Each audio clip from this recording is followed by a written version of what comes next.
Hello friends, मैं प्रियंका आर्य आप सबका आपके अपने चैनल लेट्स स्टार्ट स्टडी में बहुत बहुत स्वागत करती हूँ। आज मैं आप सबके लिए सीटेट एग्जाम के लिए ईवीएस पेडागोजी की क्लासेस लेके आया हूँ।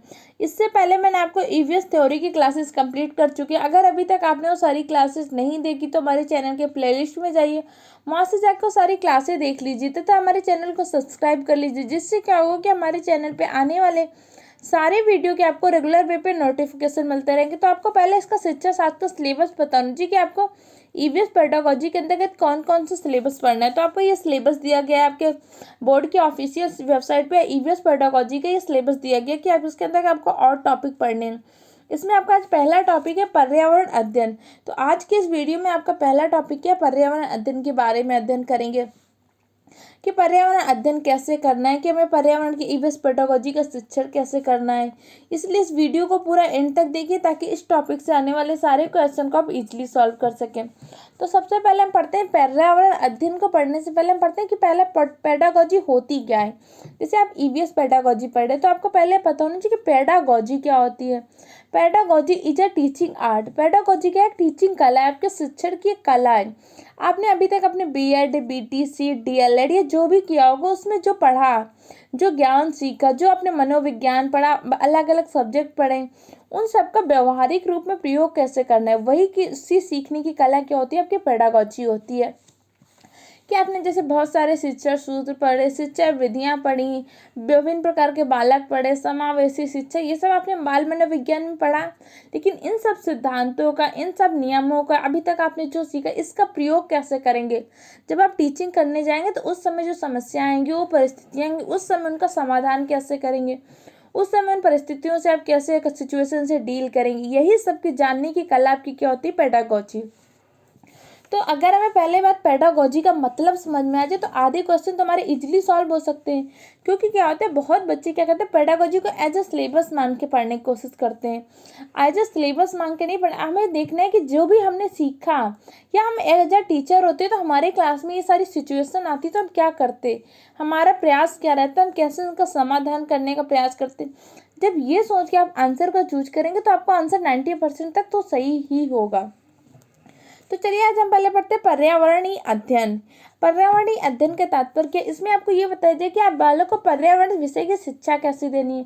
जैसे आपने हिंदी पेडागोजी पढ़ा तो आपने पढ़ा था कि बालक को हिंदी की शिक्षण कैसे देना है, मैथ पेडागोजी में मैथ विषय का शिक्षण कैसे देना है, साइंस पेडागोजी में साइंस का शिक्षण कैसे देना है। ऐसे हर सब्जेक्ट की आप पेडागोजी पढ़ते हैं ना, कि इस विषय को, हर विषय की कुछ अपनी विशेषताएं होती, कुछ हर विषय में चुनौतियाँ होती हैं। जैसे मैथ पेडागोजी जब आपने पढ़ा तो मैंने आपको बताया गणित की प्रगति कैसी होती है, तार्किक होती है। गणित बच्चों को क्या होता है, थोड़ी सी रोचक कम लगती है, तो आपको उन विशेष विधियों का, विशेष शिक्षण विधियों का, टीएलएम का प्रयोग करके उसको रुचिकर बनाना, यही सब तो करते हैं। तो आज हम पढ़ेंगे इसमें कि हम पर्यावरण का शिक्षण कैसे करें, कि बच्चे पर्यावरण के प्रति इंटरेस्टेड हों, पर्यावरण का शिक्षण किस विषय से करना है, कैसे करना है, इस सब के बारे में आज हम इस वीडियो में पढ़ेंगे। तो हम पढ़ते हैं कि पर्यावरणीय अध्ययन में, तो सबसे पहले तो हमें ये पता होना चाहिए ना कि पर्यावरण क्या है। जिस चीज का आप अध्ययन कराने जा रहे हैं, बच्चों को पढ़ाने जा रहे हैं, तो पहले तो आपको पता होना चाहिए ना कि होता क्या पर्यावरण। तो पहले आपको बच्चों को बताना चाहिए पर्यावरण क्या होता है। तो पर्यावरण का तात्पर्य, पर्यावरण क्या होता है, दो शब्दों से मिलकर बना होता है। किससे? परि प्लस आवरण से। किससे मिलकर बना हुआ है? पर्यावरण मिलकर बना है परि प्लस आवरण से। अगर आपसे कभी पूछते हैं परि क्या होता है, परि का तात्पर्य क्या होता है? हमारे चारों ओर। परि का तात्पर्य क्या होता है? चारों। आवरण का मतलब क्या होता है? घेरा। हमारे चारों ओर का जो घेरा है वही तो हमारा पर्यावरण होता है। तो इसमें परिभाषा में कहा गया कि पर्यावरण का तात्पर्य हमारे चारों ओर का आवरण। अब आपसे पूछ सकते हैं हमारे चारों ओर का तो बहुत सारी चीजें होती हैं। घर है, हमारी वायु है, हमारा जलवायु है, हमारे जो कल्चर्स होते हैं, ये सब भी तो हमारे पर्यावरण है। तो आपसे पूछ सकते हैं पर्यावरण के अंतर्गत कौन कौन से कारक सम्मिलित होते हैं। इसके अंतर्गत पर्यावरण का पहला क्या होता है, आपका भौतिक कारक होता है। दूसरा आपका जैविक कारक, फिर क्या होता है सांस्कृतिक कारक। ये सब क्या होते हैं, आपके पर्यावरण के अंतर्गत ही आते हैं। ये जो पॉइंट है आपको एकदम ध्यान रखने, क्योंकि कई बार क्या होता है बच्चे इस सब चीज़ों में ध्यान नहीं देते हैं। अब वहां से पूछ सकते हैं कि सांस्कृतिक कारण क्या पर्यावरण के अंतर्गत आता है, तो बच्चों को कन्फ्यूजन होता है। बच्चे क्या सोच लेते हैं कि जो हमारा भौतिक कारण है यही सिर्फ पर्यावरण है, हमारा सांस्कृतिक कारण भी तो हमारा पर्यावरण है। अगर आप सरल शब्दों में समझे तो पर्यावरण क्या होता है, जो कुछ भी हमें क्या करता है, प्रभावित करता है, वो हमारा पर्यावरण है। हमारे चारों ओर का जो आवरण है वो हमारा क्या है, पर्यावरण है। जैसे भौतिक कारण क्या होता है, जैसे वहाँ की जलवायु कैसी, वहाँ का दाब कैसा है, वहाँ का मौसम कैसा, ये हमारे क्या, ये हमें प्रभावित करता है ना। जैसे क्या होता है, हम गर्मियों वाले में क्या रहते हैं, हम गर्मी में सूती कपड़े पहनते, पंखा कूलर चलाते, ये और अलग अलग चीज़ें होती हैं। तो ये हमारा कैसा भौतिक कारण है। और जैसे हमने पर्यावरण में पढ़ा था विषय में, जैसे क्या होता है हर जगह के घर अलग बने होते हैं। जैसे मिट्टी के घर आपने पढ़े थे, राजस्थान वगैरह के क्षेत्रों, उत्तर प्रदेश के कुछ क्षेत्रों में होते हैं। कश्मीर में कैसे घर बने होते हैं, कश्मीर में पत्थर के घर बने होते हैं। इस तरह से आपने अलग अलग, जैसे केरल में किससे बांस के ऊपर घर बनाए जाते हैं। तो घर अलग अलग क्यों बन रहे, तो वहाँ की जलवायु विशेष के आधार पर।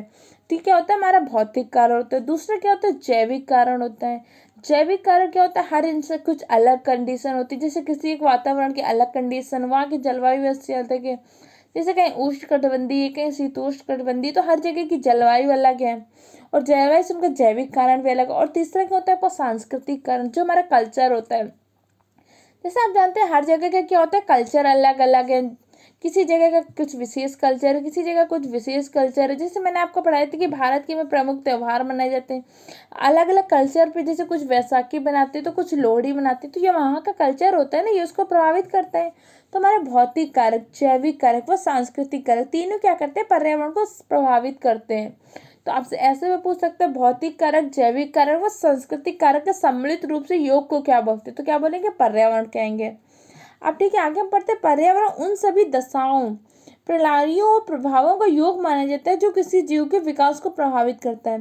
जैसे कहा था, हमारे चारों ओर का जो भी आवरण होता है हमारे विकास को प्रभावित करता है ना, तो यही सब क्या, हमारा पर्यावरण है। जैसे हमारा हवा, वायु, वह हमारे यहाँ की कल्चर, हमारी संस्कृति, हमारे समाज की आडंबर, रूढ़ियाँ, जो भी है सब हमें प्रभावित करती हैं। कुछ हमें प्रत्यक्ष रूप से प्रभावित करती है, कुछ क्या करती है, अप्रत्यक्ष रूप से।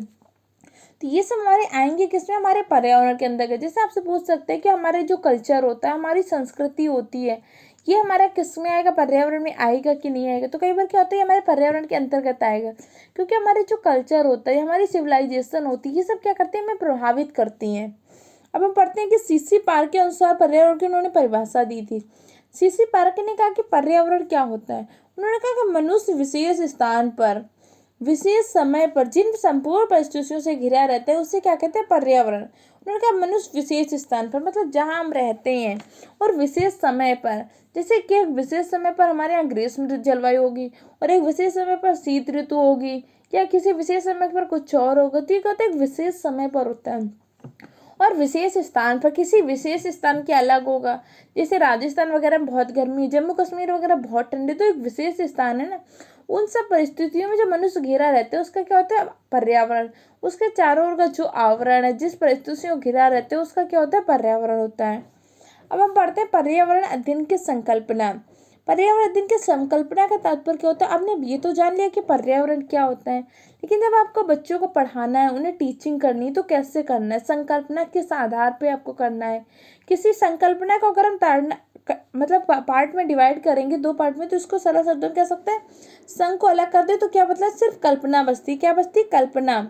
तो क्या करते, किसी भी संक्रिया को क्या अगर जोड़ते कल्पना से, मतलब किसी भी चीज़ को करने से पहले अगर उसको सा हटा दे तो क्या होती, कल्पना। तो किसी भी चीज़ के बारे में अगर कुछ करने से पहले सोचते तो हमारी क्या होती, कल्पना होती है। इसलिए आपको बता रहे पर्यावरण अध्ययन के संकल्पना, जब भी आप क्लास में पढ़ाने जाते हैं तो कुछ चीज़ें आप माइंड में करके जाते हैं ना कि हमें ये पढ़ाना है, इस तरह से पढ़ाना है। इसीलिए आपको बता रहा पर्यावरण अध्ययन की संकल्पना कि आपको पर्यावरण को पढ़ाना किस तरीके से है। पहले क्या होता है, प्राथमिक स्तर से हमें पर्यावरण की शिक्षा देना प्रारंभ कर देना है। इस चीज़ को आपको याद रखना कि पर्यावरण की शिक्षा में कब से देनी है, प्राथमिक स्तर से ही पर्यावरण की शिक्षा। जैसे आप सब जानते हैं एनसीईआरटी में क्या होता है, 3rd क्लास से आपकी ईवीएस की बुक है। आपने सबने जब थ्योरी क्लास में पढ़ी हुई, तो मैंने आपको ईवीएस की बुक्स पढ़ाई भी थी कि आपकी 3rd, 4th, 5th क्लास तक क्या होता है, ईवीएस की बुक चलती है। तो क्या होता है, आपको प्राथमिक स्तर से क्या होता है, पर्यावरण की शिक्षा देना प्रारंभ कर देना चाहिए। और दूसरा क्या होता है, पर्यावरण की हमें व्यवहारिक शिक्षा उपलब्ध करानी है। व्यवहारिक का तात्पर्य क्या होता है, जो भी ज्ञान देना है उसको वास्तविक जीवन से जोड़ के प्रदान करें। जब उसको वास्तविक जीवन से जोड़ के प्रदान करेंगे तो उस ज्ञान का क्या करेगा, समाज में व्यवहार में प्रयोग करना सीखे। और जिस ज्ञान का हम क्या करते हैं, व्यवहार में प्रयोग करना सीख जाते हो, हमारा ज्ञान कैसा हो जाता है, स्थायी हो जाता है। अब व्यवहारिक शिक्षा के अंतर्गत कैसे कर सकते हैं, जैसे आपने बच्चे को वृक्षारोपण के बारे में दिखाना है या वृक्षारोपण के बारे में समझाना है, तो उस टॉपिक को अगर आप डायरेक्ट जाके बोर्ड में समझाने लगेंगे कि बेटा ये वृक्षारोपण होता है, ऐसे किया जाता है, इससे ये लाभ, इससे वो लाभ, तो बच्चे को हो सकता है अच्छे से समझ में ना आए। तो आप क्या कर सकते हो, वहाँ के आसपास का जो कोई पेड़ होगा उसे दिखा सकते हैं। जैसे मान लीजिए वहाँ आसपास कोई भी पेड़ होगा, बरगद, नीम, पीपल, आम, उस पेड़ को दिखाइए, उससे बोलिए बेटा आपको इससे क्या क्या लाभ है। तो हो सकता है बोलेगा कि मैं हमें इससे फल मिलते हैं, अगर कोई फल का पेड़ होगा, इसके फल हम खाते हैं, इससे हम इसके पेड़ के नीचे छाया में खेलते हैं। फिर आप उसे और चीज़ें बता सकते हो, शायद बताएगा कि इसमें घोंसला पक्षी बनाते हैं। इस तरह से आप बताते हैं कि बेटा कि पेड़ से हमें क्या मिलती है, छाया मिलती है, फल मिलते हैं। इसके अलावा मुझे बता सकते हैं पेड़ से हमें ईंधन भी मिलता है, पेड़ से और बहुत सारे फर्नीचर्स वगैरह जिसमें आप टेबल चेयर में बैठे हैं बेटा ये भी पेड़ की लकड़ी से बनी है। इस तरह उसको समझ में आएगी कि अरे पेड़ से तो इतने लाभ हैं। फिर आप समझा सकते हैं अगर बेटा देखो पेड़ को काट दिया जाता है तो क्या मतलब ऑक्सीजन नहीं मिलती, फिर हमें छाया नहीं मिलेगी, फिर फल नहीं मिलेगा, फिर इसके बाद क्या होगा कि हमें और चीज़ें जो नहीं मिलेंगी, फर्नीचर कैसे बनाएंगे, फर्नीचर को बनाने के लिए हमें क्या करना है, पुराने पेड़ों को काटना है, नए पेड़ को नहीं काटना। इस तरह से जब उसको करके दिखाएंगे, उसको सीखने का अवसर देंगे, उससे पूछे बेटा आपको क्या मिलता है, फिर पीछे बेटा अगर हमने पेड़ को काट दिया तो आप कहाँ खेलेंगे, यहाँ तो छाया नहीं रहेगी। इस तरह से जब आप उसको सिखाने का प्रयास करेंगे तो क्या होगा, व्यवहारिक शिक्षा उपलब्ध कराएंगे, उसको जीवन से जोड़ सकेगा। तो आगे हमेशा उसको याद रखेगा नहीं मैं वृक्षारोपण करना है, क्योंकि क्या होता है इससे ये हानियाँ हो रही, वृक्षारोपण से हमें छाया मिल रही, फल मिल रहे। इस तरह से उसको सिखाने का प्रयास करना है। अगला पॉइंट क्या होता है, पर्यावरण उससे होने वाली घटनाओं को समझाने का प्रयास करें। पर्यावरण में क्या करना है, हमारे पर्यावरण में जो घटनाएं होती उन सबको समझाने का प्रयास करना है। जैसे क्या होता है बारिश होना, तो बारिश होना आपको बताना है कि बेटा बादल कैसे बनते हैं, किस वाष्पीकरण के द्वारा होता है, फिर बारिश होती है ये कैसे होता है, यह होता है पर्वत वगैरह कैसे निर्माण हुए। ऐसे छोटी छोटी घटनाएं, क्योंकि आपको पता है कि बच्चे क्या होते हैं जब छोटे होते हैं उनके अंदर जिज्ञासा की भावना बहुत होती है। जब मैंने आपको सीडीपी पढ़ाया था तो मैंने आपको सहसावस्था, बाल्यावस्था के बारे में सब बताया था कि इस टाइम पे बच्चे क्या होते हैं, क्या, क्यों, कैसे के प्रश्न अधिक पूछते हैं कि या ये क्या है, ये ऐसा क्यों है, ये क्यों हो रहा है। इसलिए उसके पर्यावरण में जो भी घटनाएं हो रही हैं उन सबको समझाने का प्रयास करना है, क्योंकि बच्चों के मन में जब उनके प्रश्न को उत्तर मिलता है तो ज़्यादा सीखने का प्रयास करते हैं। जैसे आप उसे कोई चीज़ में दिखाएंगे कि बेटा ये देखो नाव लकड़ी की बनी, तो हो सकता है पूछेंगे तैर कैसे रही है, हम दूसरी लकड़ी तो डालते हो तो डूब जाती। इस तरह से बहुत सारे प्रश्न होंगे जब उसके पर्यावरण में बहुत सारी घटनाएं होती है, उन सबको समझाने का प्रयास करना है। अब अगला क्या होता है, पर्यावरण संरक्षण की भावना का विकास करना है। जैसे मैंने अभी आपको बताया उसको क्या करना है, वृक्षारोपण में के बारे में बताना है। ऐसे और भी पर्यावरण संरक्षण की भावना का विकास करना है। उसको प्रदूषण के प्रति, अगर आप मान लीजिए उसको प्रदूषण के प्रति बताना है तो उसको ऐसे दिखा सकते हैं कि बेटा ये सारी इतनी गाड़ियाँ हैं, इससे इतना धुआं निकल रहा है तो देखो ऐसा हो रहा है। या आपके घर में कोई अस्थमा से उसके आसपास पीड़ित हो तो उसे बता सकते हैं बेटा प्रदूषण से अस्थमा का रोग ज़्यादा होता है, या और भी चीज़ें, जिससे क्या होगा आसानी से समझ जाए। बालक को हमेशा ऐसी चीज़ों से समझाने का प्रयास करना जिससे वो जानता हो, जिससे वो जानता होगा उससे वो दूसरी चीज़ों को आसानी से समन्वय स्थापित कर लेगा, संबंध बना लेगा। इसलिए आपको क्या बोला, ज्ञात से अज्ञात शिक्षण सूत्र का प्रयोग करना है, इस तरह से करना है। इसमें आपको 2 पॉइंट रखने, पहले में बालक की जो भी प्रश्न पूछेगा उसको सीखने का कभी हतोत्साहित नहीं करना, उसको हमेशा उत्साहित करने की और प्रश्न पूछो। कभी भी ऐसा नहीं करना कि बच्चा प्रश्न पूछे आप उसे डांट दें कि चुपचाप बैठो। या तो बच्चा जो भी प्रश्न पूछेगा उसका उत्तर देने का प्रयास करना है, और जो भी ज्ञान देना है उसको क्या करना है, उसके जीवन से जोड़ के ज्ञान देने का प्रयास करना है। अगला क्या होता है, जैवमंडल के जैविक व अजैविक घटक के मध्य अंतर संबंध का अध्ययन कराएं। जैसे आप सब जानते हैं जैवमंडल के घटक होते हैं जैविक घटक व अजैविक घटक। जैविक घटक व अजैविक घटक के मध्य क्या होता है, अंतर संबंध होता है। बालक को इसको सिखाने का प्रयास करने की बेटा देखो जैविक घटक तथा अजैविक घटक दोनों के मध्य क्या होता है, अंतर संबंध होता है, सहजीवी संबंध होता है। इन सबको सिखाने का प्रयास करना है कि बेटा जैसे पेड़ है, पेड़ और मनुष्य के बीच में कैसा संबंध है, हमें अनाज कहाँ से मिलता है, वृक्षों से मिलता है, हमें दलहन की दालें वगैरह कहाँ मिलती है, पादप से मिलती है। इस सब चीज़ों को सिखाना है कि बेटा अगर पादप नहीं रहेंगे तो हमें फल सब्जियाँ नहीं मिलेंगी तो हम खाएंगे क्या। इस सब चीज़ें जब उसे संबंध सिखाएंगे तो सीखने का प्रयास करेगा कि नहीं पर्यावरण हमारे लिए बहुत उपयोगी, तो स्वतः ही क्या होगा उसमें संरक्षण की भावना का भी विकास होगा। और समस्या समाधान क्षमता व विश्लेषणात्मक चिंतन का विकास करना है। समस्या समाधान क्षमता कैसे, कि जैसे आप बच्चे से पूछेंगे मान लीजिए पेड़ कट गया, तब आप क्या करेंगे, तो कुछ आंसर देने का प्रयास करो। विश्लेषण करना है कि बेटा अगर एक पेड़ कट गया तो हम दूसरा पेड़ लगा रहे हैं, या पर्यावरण प्रदूषण को समाप्त करने के लिए क्या कर सकते, तो कुछ सोचने का उसको मौका दीजिए जिससे वो सोचेगा, कुछ उत्तर भी देगा। तो उसके अंदर क्या करना है, हमें समस्या समाधान क्षमता वो विश्लेषणात्मक चिंतन का विकास करना है। अब हम पढ़ते हैं पर्यावरण अध्ययन का महत्व क्या होता है, कि बच्चों को हम पर्यावरण अध्ययन ईवीएस की शिक्षा दे रहे हैं तो उसका महत्व क्या है, उसका शिक्षा क्यों दे रहे हैं। पर्यावरण अध्ययन सरल शब्दों में समझे तो एक बुनियादी तौर पर क्या है, एक प्रासंगिक विषय है। प्रासंगिक विषय क्योंकि मनुष्य क्या होता है, जब बच्चा बहुत ही छोटा होता है पर्यावरण उसके चारों ओर रहता है और उसकी बहुत सारी घटनाएं क्या होती है, पर्यावरण के माध्यम से आप उसको उत्तर दे सकते हैं। जैसे कहते हैं स्वच्छ पेयजल, वायु, उपजाऊ भूमि, स्वास्थ्यवर्धक भोजन, ये सब क्या होता है हमें पर्यावरण के सहयोग से प्राप्त होते हैं। जैसे हमें ऑक्सीजन किससे मिलती है, पादप के थ्रू मिलती है, वायु पादप के थ्रू मिलती है, उपजाऊ भूमि क्या होती है, पर्यावरण का ही तो हिस्सा है। हमें भोजन मिलता है तो किससे मिलता है, पर्यावरण के माध्यम से मिलता है। तो इन सब के माध्यम पहले बताना कि बेटा हमें ये इन सब चीज़ें पर्यावरण से मिलती हैं। जैसे नदी है, तालाब है, झील है, ये सब भी क्या आपके पर्यावरण के हिस्सा है। तो पहले आपको बताना है कि बेटा पर्यावरण में क्या क्या आता है, इनसे हमें लाभ क्या है। उसके अलावा क्या करना है, बच्चों को पर्यावरण के प्रति जागरूक करना है। फिर उन्हें बताना है कि बेटा पर्यावरण से क्या हमें नुकसान हो रहा है, कि हम जैसे बहुत सारे ईंधनों का प्रयोग कर रहे हैं, बहुत सारे वाहनों का प्रयोग कर रहे हैं, इससे हमें क्या नुकसान हो रहे हैं, इन सब के बारे में बच्चों को जागरूक करना है। फिर क्या होता है, पर्यावरण के माध्यम से बालक को उसके परिवेश के प्रति परिचय कराएं। उसके परिवेश के प्रति हमें बालक का क्या करना है, परिचय कराना है। जैसे आपने इससे पहले ईवीएस थ्योरी में पढ़ा था कि जैसे हमने घर देखे थे, तो घर में क्या होता है, हर बालक अपने क्षेत्र विशेष का घर बता रहा था। जैसे केरल का बच्चा बता रहा था कि मेरे घर में क्या होता है कि बांस के खंभे के ऊपर घर बनाए जाते हैं, क्योंकि क्या होता है हमारे यहाँ बारिश बहुत अधिक होती है। राजस्थान का एक बच्चा कह रहा था कि मेरे यहाँ मिट्टी के घर बनाए जाते हैं। इसी तरह से आपने श्रीनगर के बच्चे देखा तो उसने कहा था मेरे यहाँ लकड़ी और पत्थर के घर बनाए जाते हैं। तो हमें बालक का जब परिचय कराना है तो उसके परिवेश से बनाना है। जैसे आप क्या मान लीजिए कि आप किसी गांव के बच्चे का है, तो गांव के बच्चे को क्या कहते हैं, गांव के कच्चे मकान होंगे या पक्के मकान होंगे, झोपड़ी होंगी, उन सब से परिचय कराने का प्रयास करना है जो उसके परिवेश में हो। ऐसा तो नहीं है कि गांव के बच्चे से इसने फ्लैट अपार्टमेंट देखा ही नहीं होगा, आप उसको उससे परिचय कराने का प्रयास करेंगे तो हो सकता है उसमें फिर बच्चे बहुत छोटे और समझ ही नहीं पाएंगे फ्लैट क्या होते हैं, अपार्टमेंट क्या होते हैं, विला क्या होते हैं। इसलिए आपको उसको झोपड़ी, कच्चे मकान, पक्के मकान जिस तरह से उसने देखे उस तरह से समझाने का प्रयास करना है। अब जैसे आपको मान लीजिए बच्चों को जानवरों के बारे में पढ़ाना है, पर्यावरण के अंतर्गत आप उसे जानवर के बारे में, तो पहले क्या करना है, उसे पालतू जानवर के बारे में बताना, क्योंकि पालतू जानवर जैसे कुत्ता, बिल्ली, गाय, भैंस, इन सब चीज़ों को उसने देखा होगा। अगर आप डायरेक्ट शेर से, चीता से, इन सब चीज़ों से परिचय कराएंगे तो बच्चा नहीं सीख पाएगा। पहले आपको क्या करना है, पालतू जानवर से, जिन चीज़ों को उसने देखा है उसके परिवेश में, पहले उनसे परिचय कराना है। अब अगला कह रहा है मानव सोच, पर्यावरण के मध्य संबंध का ज्ञान कराना है कि मानव और पर्यावरण के मध्य संबंध कैसे है। जैसे मैंने बताया बेटा हमें ऑक्सीजन मिलती है, पेड़ पौधों से फल मिलता है, इसके अलावा हमें बहुत सारी औषधियाँ मिलती हैं, बहुत सारी दवाएं मिलती है, किसके द्वारा मिलती है, पर्यावरण के द्वारा। तो ये सब चीज़ों का संबंध का हमें बालकों को ज्ञान कराना है। और पर्यावरण तथा जैव प्रौद्योगिकी के मध्य भी गहरा संबंध है। बालक को बताएंगे जैसे बेटा बायोटेक्नोलॉजी होती है, एनवायरनमेंट, इन दोनों के मध्य क्या रिलेशन है।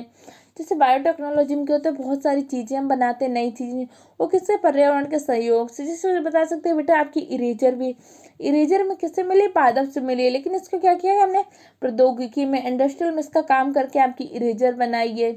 या और भी चीज़ें जो बच्चे के पास है उसके द्वारा उसको सिखाने का प्रयास करना है। अब हम पढ़ते हैं एकीकृत पर्यावरण अध्ययन, क्योंकि आपको पता है पर्यावरण अध्ययन का शिक्षण में एकीकृत उपागम के द्वारा करना है। तो आपको एकीकृत उपागम पहले पता होना चाहिए कि एकीकृत उपागम होता क्या है। एकीकृत उपागम का तात्पर्य होता है कि उस दृष्टि जिसमें क्या करना है कि हम अलग अलग विषयों के शिक्षण के स्थान पर सभी विषयों का सम्मिलित स्वरूप के शिक्षण पर जोर दिया जाता है। एकीकृत का तात्पर्य क्या होता है, जैसे प्राथमिक स्तर पर सारे विषय अलग अलग तो किए नहीं जाते, उसको क्या करना है, सम्मिलित रूप से शिक्षण पर जोर दिया जाता है। सम्मिलित रूप से कैसे होता है, जैसे आप मान लीजिए कि पर्यावरण पढ़ाने गए तो आप सबको पता है ईवीएस के अंतर्गत साइंस प्लस एसएसटी इन दोनों का मिश्रण से बनाया गया है ना पर्यावरण को, कि आपको उसको विज्ञान की भी शिक्षा उसी से में देना है, पर्यावरण में उससे संबंधित इतिहास की भी शिक्षा वहीं पे दे देनी है। जैसे आप बच्चे को कोई चीज़ नई चीज़ दिखा रहे हैं, तो मान लीजिए बच्चे को किसी और चीज़ को दिखाया, किसी मंदिर को दिखाया, तो उस टाइम में आपको क्या करना है, मंदिर के बारे में ज्ञान दे देना है कि बेटा प्राचीन काल में ऐसे होता था, अब ऐसे होते हैं। मतलब उसको सारी विषयों की शिक्षा एक ही शिक्षक के द्वारा देनी है। जैसे कहा एनसीईआरटी ने भी कहा कि हमेशा क्या करना है, प्राथमिक स्तर पर हमें एकीकृत उपागम का प्रयोग करना है किसी भी शिक्षक के लिए।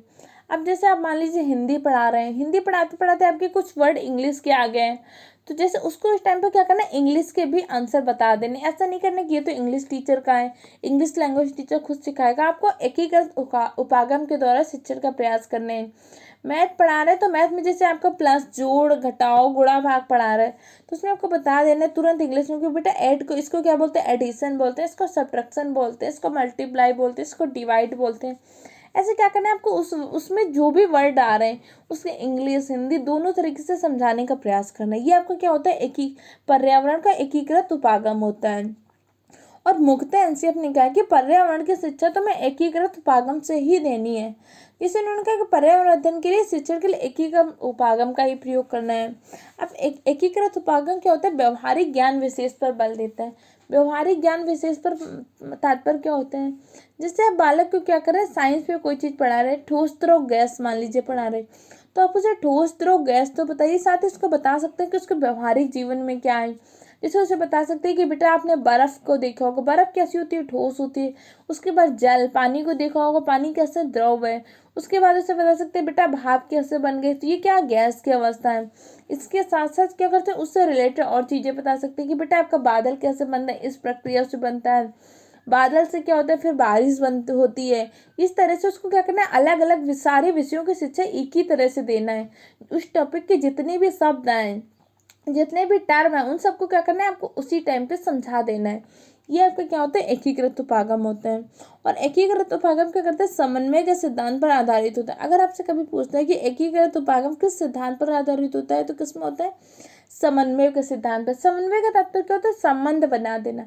जैसे आपने पढ़ा था कि शिक्षण सूत्रों में क्या होता है, बालक को किसी भी शिक्षा देने के लिए उसका क्या करना है, ज्ञात से अज्ञात की ओर, सरल से जटिल की ओर, इन सब शिक्षण सूत्रों का प्रयोग करना है ना। उसको पहले क्या करना है, किसी भी चीज़ से उसका संबंध स्थापित कर देना है। संबंध स्थापित करने के बाद क्या करना है, उसको उससे रिलेटेड शिक्षा देनी है। ये आपका क्या होता है, समन्वय का सिद्धांत होता है। हम पढ़ते हैं एकीकृत पर्यावरण शिक्षण के प्रयास कैसे, कि मतलब पर्यावरण शिक्षण के संबंध में प्रयास कैसे हुए, पर्यावरण शिक्षण को हम सिलेबस में कैसे लेके आए। जैसे क्या हुआ था, 1975 में कोठारी आयोग आया था। जैसे आपने पढ़ा होगा, कोठारी आयोग, मुदालियर आयोग, विश्वविद्यालय आयोग, राधा कृष्णन आयोग, ये सारे क्या आते हैं, आयोग आए थे शिक्षा के संबंध में। राष्ट्रीय शिक्षा नीति आई थी, एनसीईआरटी 2005 आया, एनसीईआरटी 2009 आया। ये सारे क्या हुए, शिक्षा के संबंध में नए नए दस्तावेज आते रहे। तो आपका क्या हुआ, 1975 में जब कोठारी आयोग आया, तो कोठारी आयोग ने क्या किया, 10+2+3 के शिक्षा पैटर्न को लागू करने का अनुमोदन किया। तो आपसे पूछ सकते हैं कि 10+2+3 के शिक्षा पैटर्न को लागू करने का अनुमोदन किसने किया था, कोठारी आयोग ने। जैसे आप वर्तमान में जानते हैं यही शिक्षा पैटर्न चालू रहा है। पहले आपकी क्या होता है, 10th तक की एजुकेशन होती है, उसके पास क्या होता है, 2 ईयर्स का आपका 12th होता है, फिर उसका क्या होता है, 3 ईयर्स का ग्रेजुएशन होता है। आपके वर्तमान में यही शिक्षा पैटर्न चल रहा है।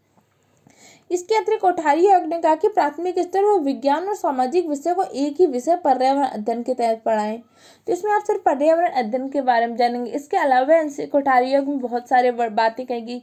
हिंदी के बारे में उन्होंने बताया कि शिक्षा का पैटर्न कैसा होना चाहिए, माध्यमिक में क्या करना है, उच्च माध्यमिक में क्या करना है, इसके अलावा उच्चतर महाविद्यालयों की शिक्षा कैसी होनी, इन सब के बारे में भी कोठारी आयोग ने बताया है। लेकिन हमें सिर्फ इसमें क्या करना है, पर्यावरण के बारे में। उन्होंने पर्यावरण के बारे में क्या कहा, उन्होंने कहा कि प्राथमिक स्तर में क्या करना है, विज्ञान और सामाजिक विषय दोनों के एक ही विषय पर्यावरण अध्ययन के तहत पढ़ा जाए। अगर आपसे पूछते हैं कि पर्यावरण अध्ययन के अंदर कौन कौन से 2 मुख्य विषय आते हैं, तो कौन से आते हैं, विज्ञान व सामाजिक विज्ञान। जैसे आप सब जानते हैं कि आपकी ईवीएस कितनी 3rd क्लास से शुरू होती है। इसमें आपकी साइंस का भी होता है मिश्रण, तथा एसएसटी का भी होता है, पर्यावरण से रिलेटेड उसके परिवेश से जो चीजें होती हैं उन सब का भी मिश्रण होता है। और प्राथमिक स्तर पर विज्ञान का शिक्षण कैसे, पर्यावरण अध्ययन के तहत करना है। उन्होंने कहा कि प्राथमिक स्तर पर जो है विज्ञान का शिक्षण करना है, किससे, पर्यावरण अध्ययन के तहत, इसके माध्यम से करना है। जैसे आप क्या पढ़ रहे थे बच्चों की, जैसे आपने घरों के बारे में पढ़ा था, जब आपने ईवीएस थ्योरी पढ़ी थी, एनसीईआरटी बेस में क्या हो रहा था, उससे रिलेटेड जितने भी टर्म आ रहे थे आपको तुरंत एक्सप्लेन किया गया था ना एनसीईआरटी में। ये सब क्या होता है, आपके पर्यावरण संबंधी उपागम होते हैं कि आपको उन सब चीज़ों को उन्हीं के द्वारा प्रयास करना है। आपको विज्ञान और सामाजिक अध्ययन की शिक्षा एक साथ उपलब्ध करानी है कि इसमें पर्यावरण अध्ययन के बारे में। और पर्यावरण अध्ययन शिक्षा का प्रारंभ हमें कब से कर देना है, इसका हमें प्राथमिक शिक्षा से भी प्रारंभ कर दें। इस तरह से आज हमने ईवीएस पेडागोजी का आपका पहला चैप्टर कंप्लीट किया। इसके बाद इसका हम सेकंड चैप्टर लेके आएंगे। इसी तरह हमारे चैनल पे सीटेट एग्जाम के लिए सीडीपी की भी क्लासेस चल रही हैं। हिंदी पेडागोजी की क्लासेस कंप्लीट हो चुकी है। अब हम हिंदी पेडागोजी के topic wise previous year question कर रहे हैं। ईवीएस की थ्योरी क्लासेस कंप्लीट हो चुकी हैं। जैसे आपको पता है कि 15 नंबर के ईवीएस थ्योरी से क्वेश्चन आते हैं, तो 15 नंबर के ईवीएस पेडागोजी से आते हैं। तो 15 नंबर की ईवीएस की थ्योरी की जो क्लासेस है वो कंप्लीट हो चुके हैं। अगर अभी तक आपने नहीं देखा तो उनको भी देख लीजिए। इसके अलावा हमारे चैनल पर मैथ पेडागोजी की क्लासेस कंप्लीट हो चुकी हैं। सीटेट जूनियर लेवल के लिए साइंस की क्लासेस भी चल रही हैं। और बहुत जल्दी हम आपको हिंदी ग्रामर तथा इंग्लिश पेडागोजी की भी क्लासेस स्टार्ट होने वाली हैं। तो आप ये सारी क्लासेस को देखते रहिए तथा इनके नोट्स भी बनाते रहिए। अगर आपको पीडीएफ फॉर्म में नोट्स चाहिए तो हमारे Telegram channel let's start study को सर्च करके ज्वाइन कर लीजिए। वहाँ से आपको पीडीएफ फॉर्म में भी नोट्स मिलते रहते हैं। इस तरह से अगर ये वीडियो आपको हेल्पफुल लगा है तो हमारे चैनल को सब्सक्राइब करें, वीडियो को लाइक करें तथा जो भी सजेशन हो या कोई चीज़ आपको समझ में नहीं आई तो हमसे कमेंट बॉक्स में पूछ सकते हैं। Okay friend, thank you for the watching the video.